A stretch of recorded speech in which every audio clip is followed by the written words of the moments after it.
Hi everyone, it's Jen at CK Cart Connection. I'm here today to show you our global monthly video hop for July, which is, the theme is scraps.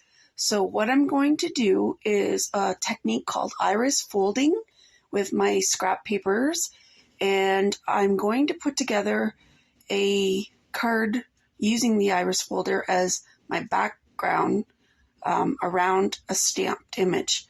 Okay, so this is the first part of my video. I'm going to show you the stamp set that I'm using in the book and the scraps that I have from Seaside Bay. The stamp set is still available, but the paper is not.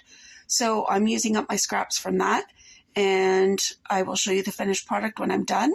But I'm going to flip the camera now so you can see what stamp and what scraps I'm working with, and then I will show you the finished product. And I'll also explain the technique before I finish, okay?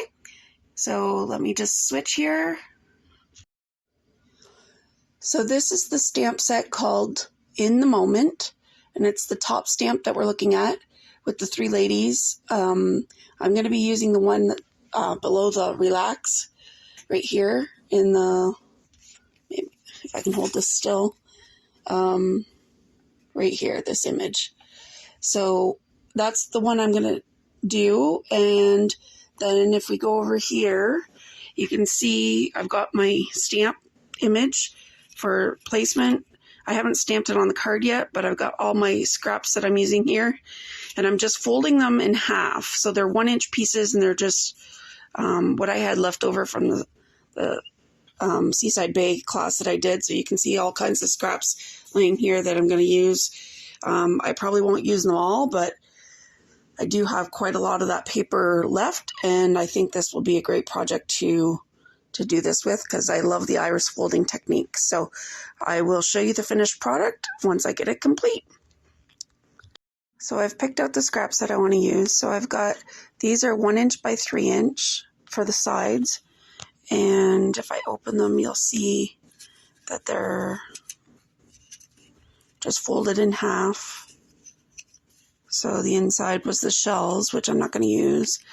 And then the technique is just simply you put your first piece down closest to the center, and then you follow it up, and it's hard to do holding the camera, but then you like layer it on top and layer it on top, and you keep going like that so that eventually you'll have a pattern. So I'm going to make it like a frame.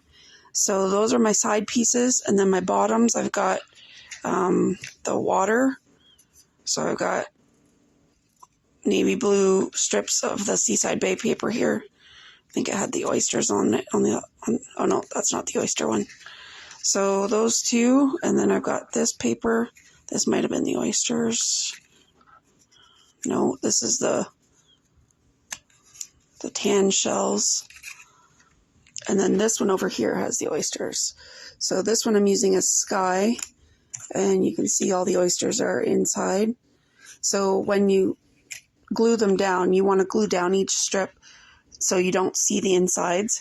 And eventually I'm going to have this all around the card, and it'll be a framed, I'm going to color the image as well of the lady, and then you could add your sentiment on top. You could use pop-up dots or whatever, but I will show you the final product as soon as I get it all glued together, okay? So my card is nearly complete. The only thing I have left to do is put a sentiment on it, but I love how it turned out. And what you guys are seeing is the iris fold technique here, and on the sides and the bottom. So I made it look as though she's part of the scenery, like on a boat or a balcony or something, looking out into the water. I might add a few more birds at the top and just see, so it looks like it's continuous with the birds that are already in the picture. And then I'm going to add my sentiment, which I have right here. So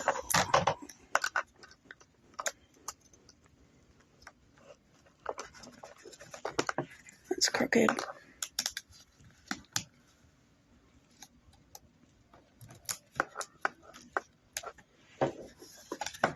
There we go. So I'll just add a couple birds and it'll be complete. But that's my global video hop for July.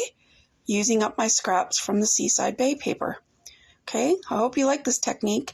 And if you do, there's plenty of patterns that you can find on Pinterest or Google if you just type in iris folder or iris folding, sorry. So IRIS folding. Okay, have a great day, everyone. Bye.